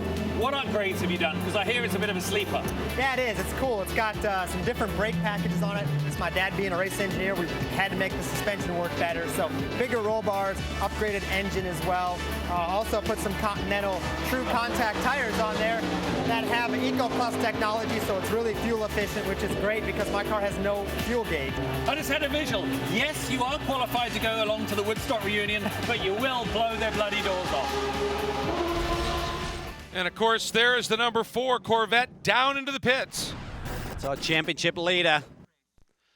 And we were watching with that piece on Colin Brown right there. The prototype of GTD machines will be running later on this afternoon on FS2. Great stop by the number 4, as you would expect. Yeah, certainly great execution there, but I'm still scratching my head a little bit as to why the Ganassi team are not pulling their leading cars in as well. You have to cover it. If there's a yellow, they're going to cycle to the back with these cars that have already pitted. Maybe they're just working on their tire strategy. I believe they're on the softer of the Michelin, so maybe they need to go a little bit further to not make that last stint so long. But as we saw, the Ferrari didn't even take tires, so maybe they're just trying to gap the field a little bit further before they hit pit lane. And then the question mark will be, does the Ford take tires or not? Ooh, very close there. The number 5 of Barbosa trying to get up and around one of the BMWs. And Bill Auberlen put a nice move on Patrick Pellet and has moved around him, and they both got by Gavin after that stop. Yeah, Bill Auberlen is a lot happy with this race car than I think his teammate was at the beginning. So great strategy play. Race could still come their way. They should be good to go to the finish. BT.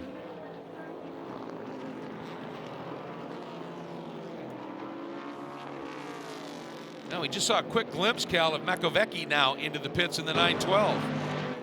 And I think Curran's in. Curran comes in. The big question mark there with the 31 car is, do they do another driver change, put Dane Cameron back in?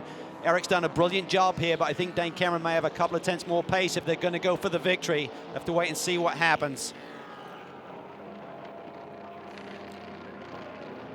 Well, that's a trundling down pit lane. Brian Till.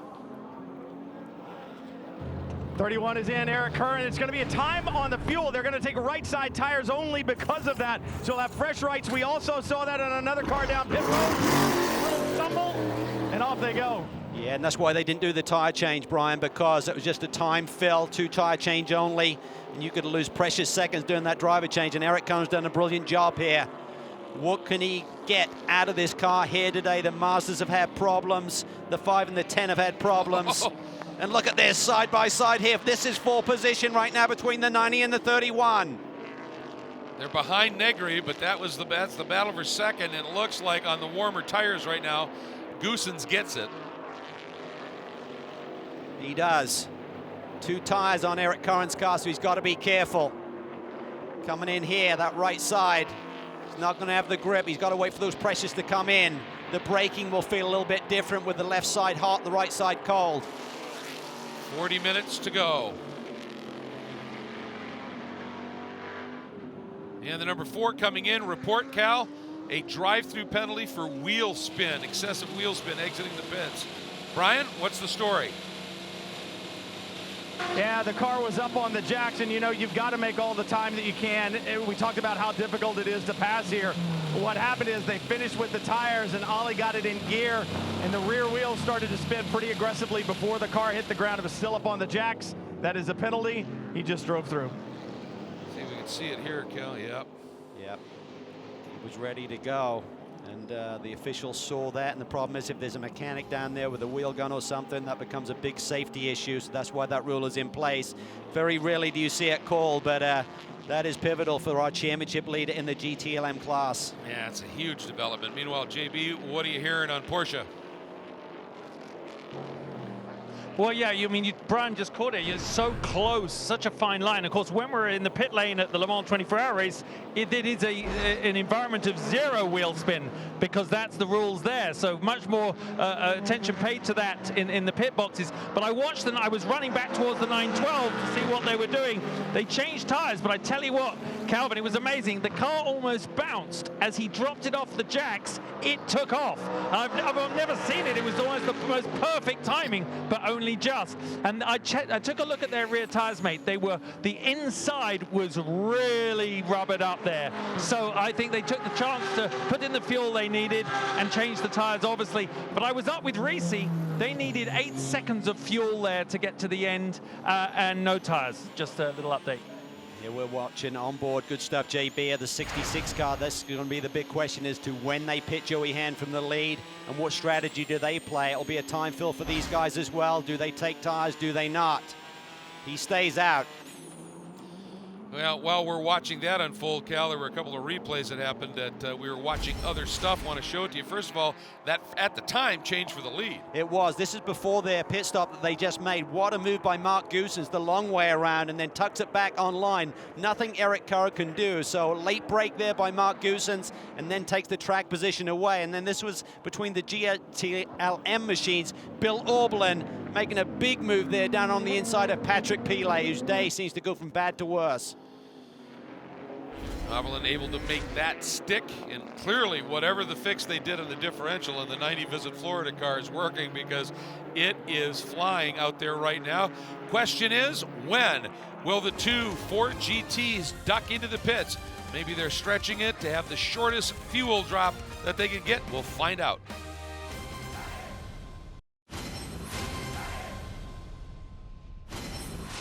This, it's going to have another wing here. It's going to be, and it's going to hover like this. What do you think? Pretty good, right?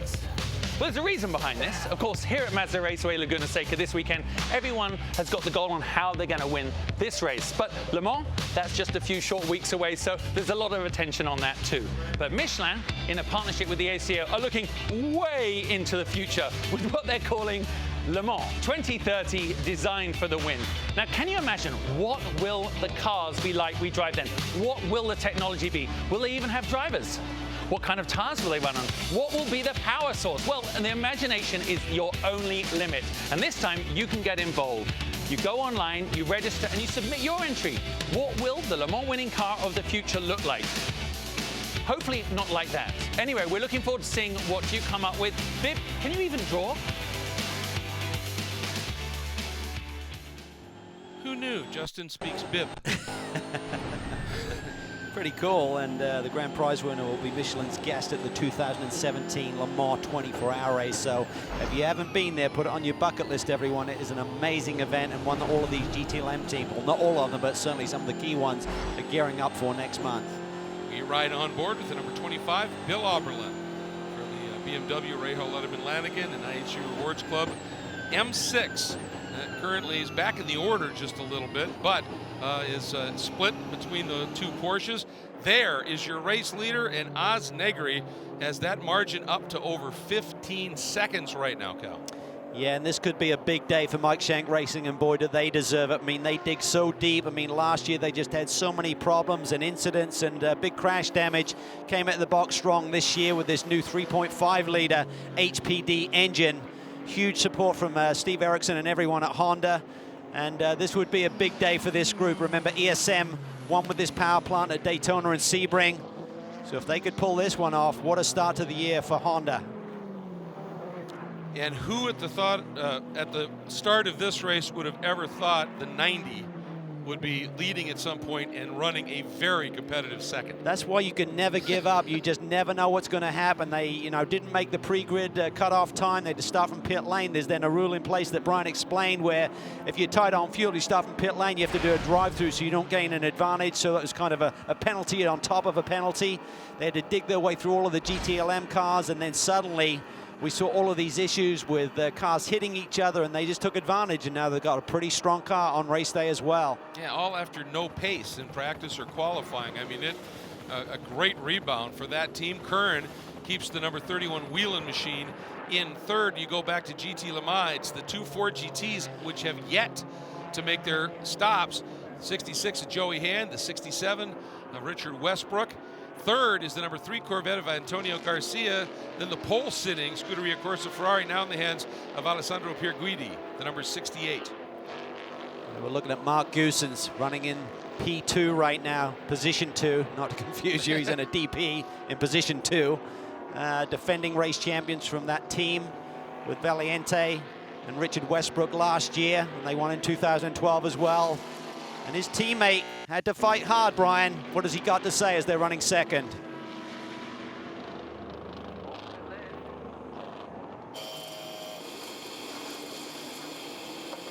And apparently, technical problem there. The number 10 in. Let's go back down to Brian. The differential and so on and so forth. Is the car much better now? Yeah, it's one of those things where we thought we were a little bit off the pace, and we chased it for 3 days. And we made, pretty much everything we could change. We changed multiple times, and we ended up pretty close to how we started the weekend. And obviously we're much better, but we also got lucky, but we also had a lot of bad luck this weekend, so we felt like we needed a little bit of good luck and try and get Visit Florida car up front, but it's going well now. We'll see the 55 still back there, see if the Mazdas can get back up front. See if they can keep that good luck going. And remember, Ryan Dial back. We missed him at Long Beach. He was over running in the World Endurance Championship. Yeah, and he had a good run there at Silverstone, finishing second, so he's a busy boy, 2 programs. running with the Tequila Patron ESM team in the P2 category, and they'll be at Spa next week, and you can watch that race right here on Fox Sports 1. 8:30 next Saturday morning. And again, Joey Hand stays out. He's got about 5 seconds back to his teammate Westbrook. Here he comes. Again, I think this just might be coming down to their tire strategy. Looked like the 67 had a slightly delayed pit stop, and that allowed the 66 to get around them. Then they came out of the pits together, and Joey's lead on Westy right now is right about 5 seconds. So that could come down to how the two drivers are managing their tires. We had a report during one of the breaks that Joey had said that the rear tires were starting to lose their edge a little bit. So you can see him there going through turn 5 as Westy approaches it. Well, with the other side of the coin, obviously they're making the tires work, but the longer they go, and I know there's the risk if there's the caution, but the longer they go, the shorter that fill is in the pits. Well, you need X amount of fuel to get you to the finish, whether you stop with 10 minutes to go and you're out of fuel, or whether you put 10 minutes of fuel in now. So the timing of the fuel will be the same. I think it's really a question of them feeling out the tires in terms of how's the tires feeling. You don't want to stay out on the same set and then you got nothing if there's suddenly a caution at the end. So just to show you that this place, although we've seen plenty of it, but the passing can be a little bit tough here. Catherine Legg has not been able to get around that 67 for basically almost an entire lap. Well, these GTLM machines have a lot of downforce. They have a lot of mechanical grip, probably more mechanical grip than the prototypes through corners like this one. So it is difficult. And the reverse side of that is that the GTLM cars do not want to let prototype cars in front and maybe balked a little bit through some of their key corners as well. So they're going to fight hard unless there's a really huge advantage by the other car. Is Garcia 1-2 that also still needs a stop, yes? I think the Corvettes are good. I believe, looking at the time, no, I think you may be, let's have a look here, the 3 car. No, they're on the same strategy as the Ford, so you are correct, Greg. The 3 car will need to hit pit lane. The 4 car has made their second stop. And it looks like Edwards may also still need to come in. Yeah, there's a lot of strategy yet to play out in GTLM. Looks pretty calm right now, but it's going to be really heated up when everyone makes those final tire choices, final pit stops for fuel. It's going to be a lot closer than it is right now. There's people on very split strategies at the moment. I just looked at the last lap time because we heard the reference that Dial made about the 55 Mazda was still back there, but the last lap, Cal, a 24-2, Kern and Goosens into the 21s and low 22s. Yeah, I mean, you'd have Maybe to say traffic. from Mazda's perspective, this day has not gone the way they were hoping. It's been the flawless weekend up until about halfway through this this race, and then it started to go awry with the 70 car, the pit stop problems for both the 55 and then the 70 car braking, and then the spin for Bomarito. Still not over. Still got a lot of speed in that car, but he's sitting back there in the 4th position and hitting traffic at the wrong times.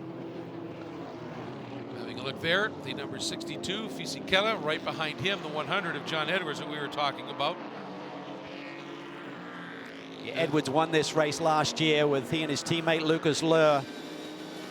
And that was when we had more classes involved in the race, and he basically did a dynamite restart, got in front of some traffic and took off, gapped the field by a significant margin, never was to be touched again that day. So they expected this M6 to be very strong, but it wasn't to be. These mid-engine cars like the Ferrari and the Ford have really shown a lot of pace here with this new Michelin tire.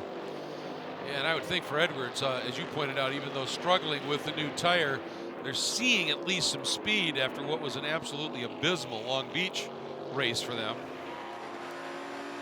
Yeah, the 100 car has just had diabolical luck this year. At the failure at Daytona sent Lucas Lurhard into the wall, had some issues at Sebring. And then John Edwards had a failure of sorts right front at Long Beach, sent him into the wall as well. So it has not been the start of the year they were looking for. They're going to be looking for victories now and maybe helping BMW to the manufacturer's title, but the driver's title is going to be a long haul for he and Lucas Lur. Just looking at the times, Negri, what he'd been in the 19s earlier, but a 120.9. Everybody else behind him right now, Cal, is lapping in the 21s or 22s.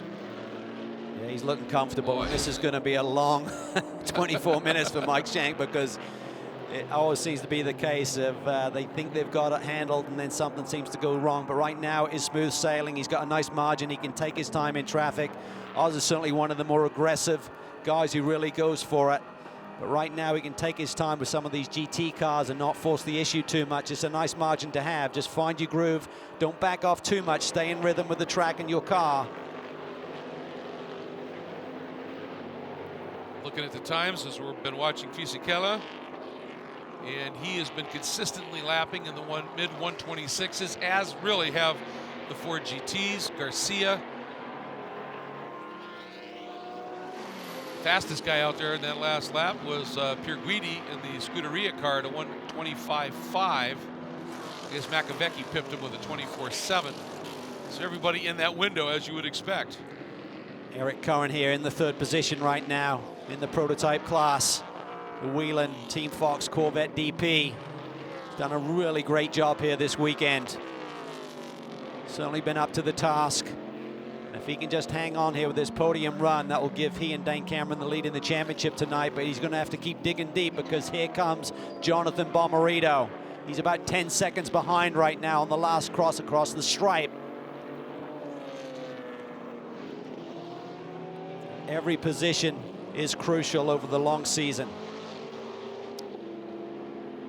And the key, as you were talking about for Curran, you look at it, the number 90 is a few spots behind them in the points. It's still close enough for it not to be comfortable. But as you said, that podium would be just huge. But Bomarito now, well, he had turned a lap that was quicker than Curran. And now in the last lap, Curran able to respond with a good lap too. And Catherine Legg has now been able to clear some of that traffic. Sits in the 5th spot. It's so cool to see that car running strong on all different types of circuit. It was even running pretty good at Long Beach. And we talk about its speed at places like Daytona and at Road America, where they should really excel this summer. But now the Delta Wing, Timmy Keane and the whole gang, they've done a tremendous job of really refining that unique race car into a potential podium winning and maybe a race winning car before the end of the year. No, I mean, they certainly have worked awfully hard for it, as Brian Till mentioned. And speaking of Brian, you got an update for us on the 31? Well, you guys are talking about the 31 car, and the thing that's important to keep in mind, and they said this from the very beginning of this year, both Dane Cameron and Eric Curran, this is about team. Remember, they came together with that team last year, and it took a while for things to gel. We always talk about that, but it is the perfect example. They got better and better throughout the year last year. They found victory, and they came into this 2016 season really, really fired up. I talked to Dane Cameron at Long Beach, and he talked about how well the team has gelled, and especially how Eric Curran has risen to the occasion and to the task at hand. And I think we've seen that throughout this season. We saw it at Long Beach. We're certainly seeing it here today. Yeah, it's a great point, Brian. I mean, they came so close to the championship last year. Remember Petit Le Mans, where we had the race shortened at the end? They'd just made a pit stop. They were leading, and suddenly with the red flag and the early checker, that cost them the championship to their teammates. So I think that really put fire in their belly in terms of, you know, we kind of got a late start to this year in terms of really gelling, but we were competitive, had a couple of wins, and they feel they're the real deal and can go after the big prize this year. Riding on board with the 100, just got passed, unfortunately, by the 912 of Makowiecki. That puts John Edwards back another spot. Climbing the hill about 135 miles an hour up that hill into the corkscrew. Then low speed about 50, then you plunge down. 180 feet of elevation change here at the circuit. About an 8-story drop out of the corkscrew. Well, this is a pretty fascinating track, but if you like things in a straight line, coming up at 5 p.m. Eastern time, the NHRA Spring Nationals from Royal Purple Raceway are outside of Houston, Texas. Check this out. In today's first round of eliminations, Terry McMillan had this colossal engine failure. Watch what happens here. And keep in mind, it was the first run of the day. Look at that. See how the rest of the day turns out at 5 p.m. here on FS1.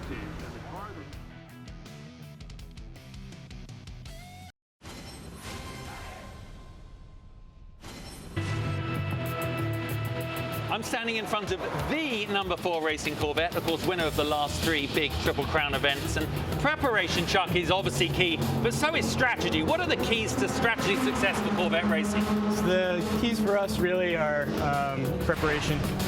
We use probably about 70% of the data that's coming out to us throughout the race, whether it's timing, scoring, telemetry from the car. 30% is probably gut feel, just experience of how races usually run out, how they do at different tracks. We do a lot of preparation work beforehand, figuring out when to pit, when to put certain tire compounds on. Usually that's all blown out the window on lap 1. So it's constantly evolving, lap by lap, hour by hour, whether it's a short 2-hour race like we have here or a 24-hour race at Daytona or Le Mans. You know, some people might call them lucky, but no, here at Corvette Racing, they just call it preparation. Yeah, execution with adaption. So, They've been pretty good at it, right? I Yeah, think you said they were going for their 100th victory at Long Beach, just came up a little bit shy. They're still pushing hard for that. But getting back to the scenario right in front of the Corvette is Joey Hand. Richard Westbrook has really tightened down at the front. Joey Hand only has a 2nd lead over Richard Westbrook. And I'm now looking at the numbers again. I thought that the Fords were about 5 to 10 minutes shy on fuel, but they may have gone into fuel save mode, seeing if they can squeak it through. So this is really rolling the dice here. Critical times as they look for their first victory with this new Ford GT program.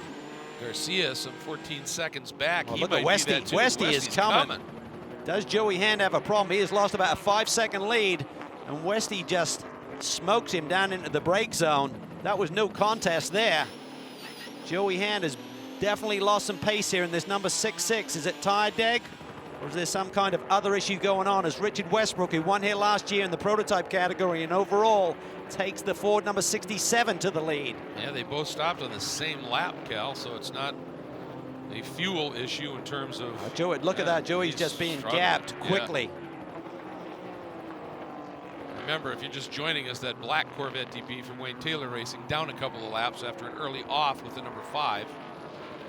Could be a fuel number that he's trying to hit, just backing off if he's going to get to the finish without another stop.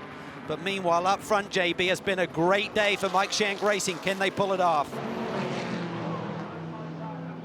Yeah, well, I'm just going to quickly jump in with my, listen, wrong time to talk, I know, but hard work and perseverance and strategy and right at the front, man. I mean, I can't tell you how I'm pleased with this Honda. This Honda's running great. You know, John started out great. Oz had some great passes. We had great strategy. I'm trying to talk to you calm. My heart is pounding out of my chest right now. So. I'm going to let you get on with it, because it's a lot riding on this for this little team, isn't it, boys? Oh, absolutely. And Mike Shank wears his heart on his sleeve, and he digs so deep, and they keep getting beaten down, and they just get right back up. He's got a great core group around him, excellent engineers, great crew, and a great driver pairing in John Pugh and Oz Negri, who leads this race right now. And right as we went to that interview, you saw that little bit of a close call with the 62 of Fisichella and the Risi car and the 912 of Makovecki. Those guys are still racing hard as we watch that 60, and behind the 60, they certainly has a bit of a margin in hand. Eric Hearn has wheeled in on the back of Mark Goosens. Yeah, we talked about the 90 car struggling for balance here this weekend, and maybe the 31 car is a bit more pacey. He's all over him right now.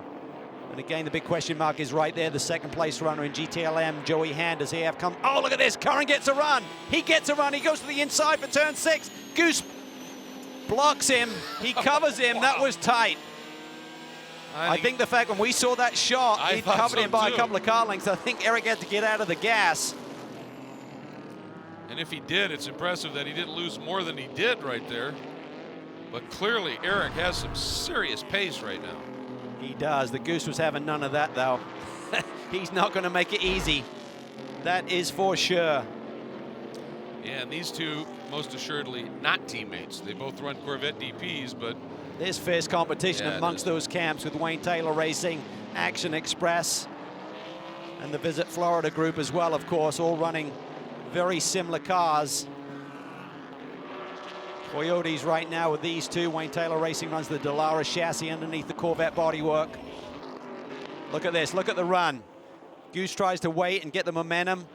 And then Eric, oh, there was a touch there, and then you could see the brake pedal was hit. The brake lights come on from Eric Curran's perspective there. You can only wonder what was going through Joey's head if he's looking in the mirror, seeing that red 31 dancing on the brakes.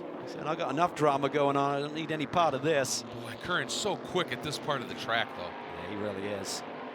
Now they're coming up on the other Ford of Richard Westbrook, who now leads.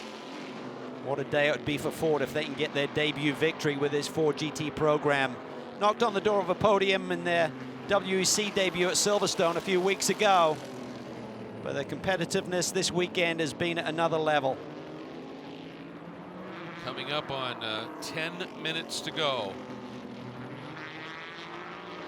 Are they going to be able to stretch the fuel, the two Fords and the number 3 Corvette? That's right, the top 3 in this class right now, the 67, the 66, and the 3, all pitted on lap 26. Curran got a run here if he could play it right, Cal. No, he had to check up a little bit. He wasn't sure, I don't think, that Westbrook was going to leave that door open. Yeah, he's got to really play a game of chess here and think this one through in terms of where he may have an advantage over Goose. Goosens protects the inside line. Oh, Curran's got more mid-corner speed. He has got more grip in that Whelen Corvette. Can he make the move? I don't think he's going to go the long way around. Can he undercut him on the corner exit? Goose is a tough character. He is not going to make this easy. It's this next corner where Curran just ramps through it so quickly. He's really got to set him up, though. Hits the curb a little bit. Yep. That was not the ideal move, but maybe he can carry mid-corner speed through turn 6, that key corner on the run up the Rahal straightaway. Right here is where he needs to be on. A good exit there for Eric Curran. Into the corkscrew. Not close enough this time. From the aerial, what a view here. You plunge over that hill. You're literally running downhill. This is where Ricky Taylor made that move on Christian Fittipaldi through that fast left-hander, the rainy curve. You tuck it to the inside. Car compresses there right at apex on turn 10. Then it's hard on the binders, the brake pedal for this final turn. And then just try and find some traction late in the going with the tires being tortured here for a long run. Things are settled down a little bit. On board with Goosens. He's definitely still protecting into the Andretti hairpin. Yeah, and I think that compromise of line is compromising his lap time at the same time. So I think if he can gap Eric by enough where he doesn't have to think about he's going to make a move to the inside, he may pick up a couple of tenths or so. Boy, and that margin between Westbrook and Han now is ballooned up to 6 seconds. Yeah, I'd have to think it's either a massive fuel save where they're saying Joey not hitting the numbers or some kind of tire deck issue with Joey Han for him to lose that much pace. He went from a 5-second lead to a 7-second deficit over his teammate, Richard Westbrook. There's a look at the 55 of Bomarito. He just has not been able to do anything significant with that battle in front. And he's 21 seconds behind Curran and Goosens. That car just not turning the times we saw it turn earlier, Cal. Let's have a look at this. He's got an issue. Oh, that was close. The Ferrari there trying to take evasive action and just clip that little cheese wedge, as we called it, behind the rear wheel. Yeah, something seriously wrong. I mean, we've been watching Bomarito's car, and he's been running 2 seconds or more off the pace, and there. This will be a devastating blow to this whole group to come here. Their name title track, and suddenly on race day it just comes apart a little bit. And I really felt the team was orchestrated enough, Greg, that they would have had a very strong race day, but just niggly little problems. The pit stop snafu with the refueler. Yep. And suddenly it's gotten away from them a little bit. That just shows you how tough these races are to win. Mike Schenk's been in this position a number of times where he's felt he's got the speed and pace of his race car, but just can't quite get to the checkered flag first. Similar deal for Mazda here today, it looks like. For Garcia in the number 3 Corvette, look who's coming up. Line astern, the 68 Scuderia Corsa pole-setting Ferrari in the hands of Alessandro Pirguidi. They stopped a lot later, and that car is seriously quicker right now than Garcia. It is. The 68 car that we're now seeing in frame here, Pierre Guidi as the first of the teams in GTLM that have done 2 pit stops here today. So all 3 cars in front of him. The Corvette he's chasing right now, Garcia, then Hen, then Westbrook. They're all trying to stretch their fuel to do it on just 1 stop here. And we talked about one of the keys to the race. Don't be fuelish, but don't be stupid either in terms of trying to make something happen that simply cannot. Boy, and you have to wonder, with the pace that we've seen from this 68 Scuderia Corsa 488, do they decide to run a few more races? They are seriously quick, particularly on this type of track as he's coming after the number 3. Hearing some radio traffic that the 66 car with just under 6 minutes to go may have to hit pit lane for a splash. So JB, what are you hearing down there in the Ford camp?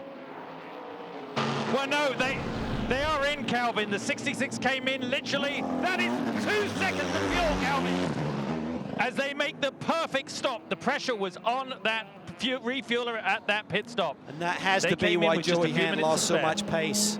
Has to be. Obviously, he was saying you're not hitting the fuel number, Joey. You got to back out of it. Otherwise, you're going to have to hit pit lane.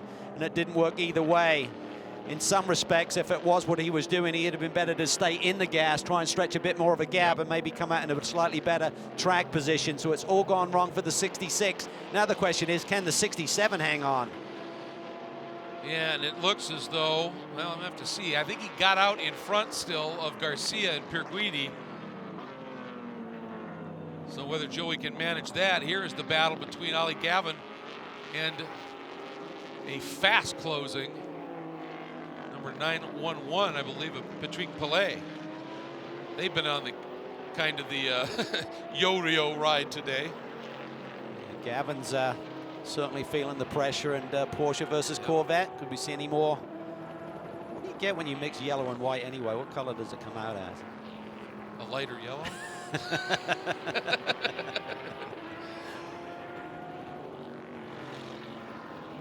It's been a different race to what I expected. I mean, really been some curveballs here in terms of strategy, the yellows, the incidents. It's essentially an all-pro driver lineup throughout this field here today in both classes. Yet we're seeing some incidents that we didn't quite expect. At all. 4 minutes to go. Joey Hand's lights on the car show him in the 4th position with that pit stop. And he's going to feel a little bit of heat, I think, from behind, from I think it's Fisichella. It's going to be in his mirrors as well. So we'll have to see if Joey can pick up the pace now he's got some fuel on board. Yeah, Fisichella right there. Joey's fighting rear tire deck at the same time. You see him there a little bit squirrely, trying to get the power down. As we look at his teammate, Richard Westbrook. What a day it could be for Ford. Boy, it showed the speed all weekend long. And then it might just come down to that execution we were talking about in terms of a fuel strategy. Look at that, 48 laps since his pit stop. Unbelievable. There's basically a minute and a third. It's about 64 minutes there, with about 4 minutes to run, and that's about 5 minutes outside their pit window that they told me this morning that they could achieve. So great job by the team if they can squeak him home, and by Richard Westbrook in terms of saving fuel early in the run. Well, I'll tell you, if they pull it off, clearly there's some serious eco in that boost here. No question about it. Brian Till, what's up with the Corvettes? Well, Doug Feehan, I checked with him just moments ago, and I said, does the 3 actually make fuel? And he says, well, we have won the Green Challenge before. How close is it going to be, Doug? He goes, very close indeed. So it may not be just the 66 that has the problems. The question is, can the 3 make it to the flag? Well, we've seen it so many times here at this racetrack in terms of fuel, and is downhill from the corkscrew. But you do have a slight climb to the finish line as well, so you can't exactly coast at home. But I think this may explain the scenario a little bit, where we saw Joey Hand stretch the margin over Westbrook early in the stint. Maybe his engineer on the 67 for Westy was just saying, you got to save fuel now if we're going to try and get to the checkered flag without hitting pit lane again. And maybe he did enough early in the run to be in position to do just that. Yeah, one Spencer Pumpelli could tell you all you need to know about that risk, don't he? Look forward to that GTD battle a bit later this afternoon. It's going to be a great race.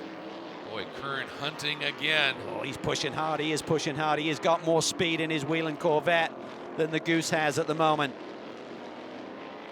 We're getting a report anticipating Osnegri to pick up the white flag next time by. That margin 30 seconds right now over these two. Remember, one of the keys to victory though, Greg, keep your eyes on the prize, and that's the championship. One position here will only gain you 2 points. If you end up in the gravel trap, suddenly you let the 10 and the 5 car back in on a day where they haven't had a good one. Oh, we hear the number 3 Corvette maybe on pit road as Osnegri onto the front straight. White flag flies, 1 lap to go here.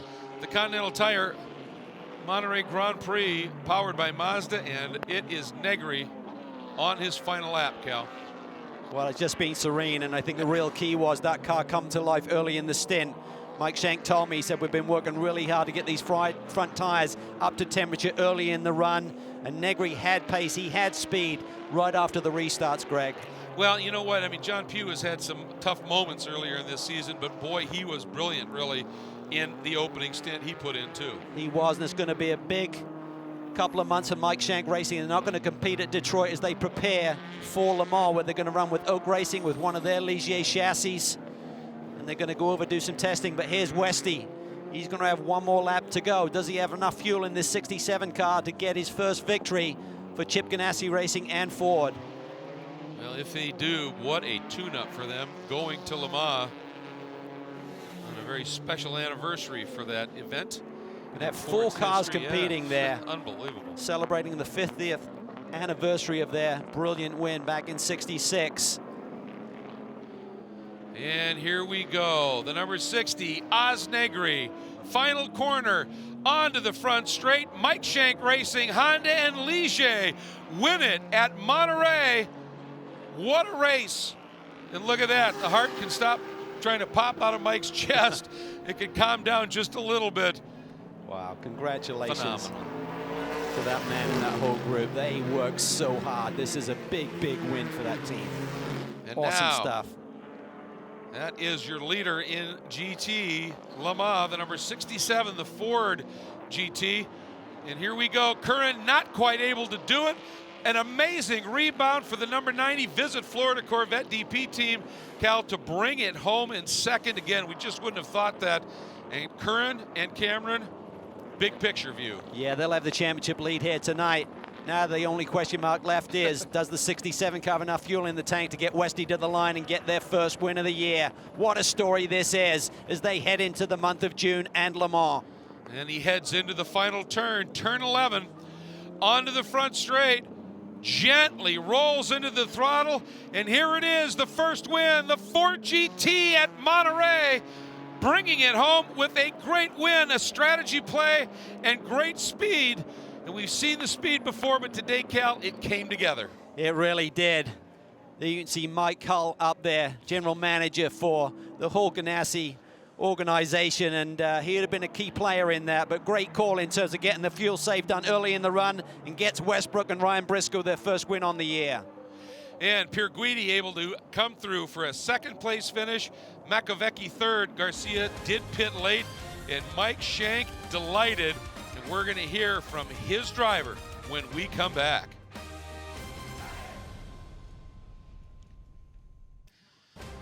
An incredibly emotional moment down in Victory Circle as Osnegri crawls out from behind the wheel of the number 60 Mike Shank Racing Ligier Honda. First win for this team since the Rolex 24 in 2012. And what a moment for them down in Victory Circle. Hugs all around. Mike Shank can't stand it. Cool. He's got to get up there and stand on the side of that car. They're enjoying the moment. Brian, you're right in the middle of it. Oh, yeah, they're enjoying the moment. Osnegri, congratulations, congratulations. January 2012. It's the last time this car was in, or this team was in victory lane, and I know that was a very special win for you guys, considering A.J. Allmendinger and certainly Justin Wilson in the car. How special is this victory today, as hard as this team has worked? Man, this is absolutely fantastic. It's one of, I would say, my best races. I pushed as hard as I could since the beginning. I went for it every single hole I saw. We needed to have a lot of commitment to be up front, and I brought it with me today. The team did just a fantastic job with the car. Continental tires were awesome all throughout the race. We changed only two tires, and the car was hooked up. Thank you, HPD Honda, for all the hard work they've been doing with us, and my mate John Pugh. Yeah, John, you did a spectacular job early on, and I know Mike Shank said his heart was jumping out of his chest. What was yours like with a few minutes to go? My stint, well, the car was a little bit loose. I'm thinking, Ozzy's going to love this car, and he sure did. It was like a go-kart for him. This guy is one of the hardest working race car drivers I know. I really appreciate being. I'm so lucky to have Oz as a co-driver. Fantastic man and fantastic team. Very lucky. Congratulations on the victory, and like I said, guys, you can feel the emotion down here, and why not? Absolutely. It's the first win for the team with Honda power as well. But now, Cal, our Audi move of the race, and it was a beautiful pass that Oz put on for the lead. Well, he said for every gap he went for it, and this is right here, down into the hairpin. He looks at the inside, just huge commitment there, late on the brakes. He takes the lead. And at the end, from there, he pedaled it out to 30 seconds. Phenomenal run. We'll be back with more from Monterey.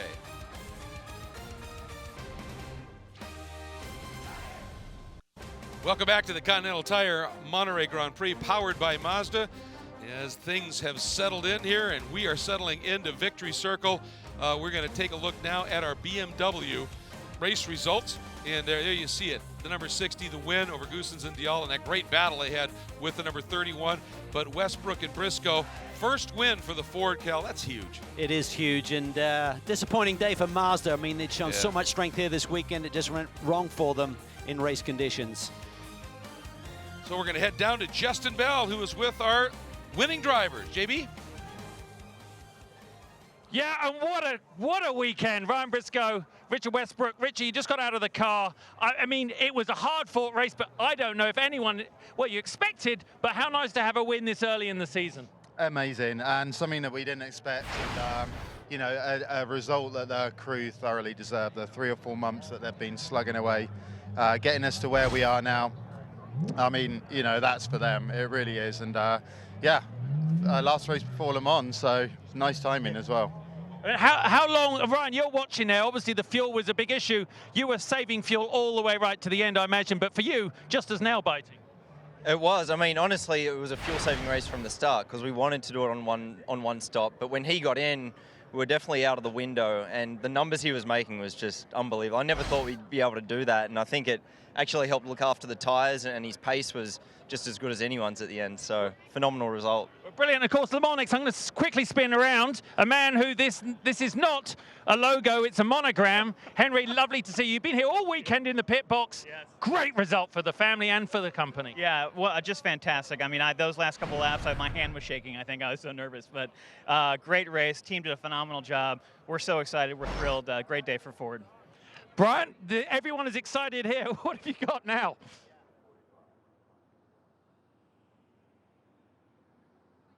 Mark Goossens, spectacular job. And you think about what happened with this Visit Florida team all week long. The car doesn't work very well. The start from pit lane, the penalty. At what point in time during the race did you think we actually are in this, or did the team ever think we're out of it? Well, it's hard to say because there was obviously a lot of events during the race. We had to start from pit lane, had to drive through. Obviously, that first yellow came as a present from heaven there. So that was great for us. But then, I think, we had the opportunity to put other tires on because we started from pit lane. That helped Ryan's pace in the beginning. But, to see that even though the others were fighting and that he was on better tires, we saw that he wasn't that far off as what we were in practice. So, it was pretty much clear straight away that we had more for them during the race than what we had in the practice sessions. But this outcome, I mean, if you guys would have told me this prior to the race, I probably would have left the track. But it's awesome. I mean, at the end, it had to be like a very defensive role that I had to play there to keep the 31 behind me because I think we pitted like 5 or 6 laps before them to get some tires. We only took one side, so it was a handful to keep the car on track. But on the other hand, I kept a good eye on the mirror, and I kind of felt in control over the 31. It was just trying to keep that pace going, and I think we did well there. Congratulations, great run by the 90 guys. Yeah, they definitely did a great run. Interesting what Briscoe said about conserving fuel helps tires. It really does. You're not on the power as hard. Coming off the corners, it saves tire deg at the same time. Put Westy in the catbird seat there. What a performance by that driving duo. Yeah, for Westy's second straight win here at Mazda Raceway Laguna Seca, winning DP last year. Pretty phenomenal stuff. Next round of the championships, well, is the Glen for the GTLM car, Detroit for the prototypes.